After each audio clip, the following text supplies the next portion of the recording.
Fenga ba Continental Junior School ejo twafunye results zaffe za PLE ezabayizi abatula P7 nga twatuuza abayizi anamu ntusobola okufuna abayizi 39 nga ba first grade, abayizi babiri bebajide mu second grade, nenga n'abayizi abo babiri aba second grade bayise bulungi kubanga wasembiya ina 16 aggregates.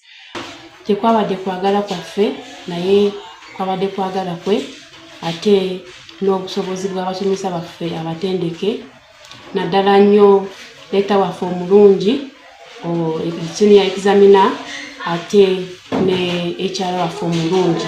Kusiima abazadde olw'ebyo byonna kusasula school fees n'okukwatagana n'essomero era singa sibbo singa tetwatuuse ku kino. Era okusaba gavumenti eyongere okuteeka essira ku bintu ebyokusoma naddala reading ng'esobolera ddala okuba obutabo obukwata ku reading yo kintu kikulu nnyo kubanga gwe musingi ogutusobozeseza nga ffe Continental Junior School okubeera ku ntikko.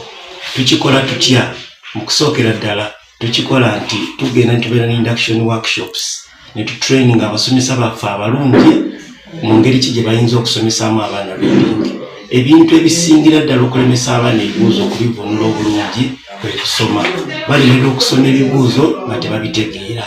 Kale bituuka ku PLE ne balemera okwansalinga naye nga ffe Continental Junior School ekimu ku bitufudde ab'enjawulo nti abaana baffe basobola okwesomera ebibuuzo ate ne byabaanukula bulungi nnyo olw'abo abasomesa baffe abalungi aba reading tulina okubeera ddala ku kibiina ekya baby class. Teams endala ezibeera ebweru ze tukwatagana nazo ez'aba senior teachers naye nga tusomesa abaana kuviira ddala mu ntandikwa tubayigiriza skills tubayigiriza concepts bulungi nnyo nga curriculum bweragira tuinterpretinga curriculum eyatuweebwa bulungi ntukakasa nti abaana bafuna ebyo byennyini beba beetaaza oba Ministry of Education bye beetaaza bafune. So n'olwekyo that's why you see nti abaana baffe bayitira wagulu buli mwaka kubanga tusomesa curriculum ate tugigoberera kanabwala.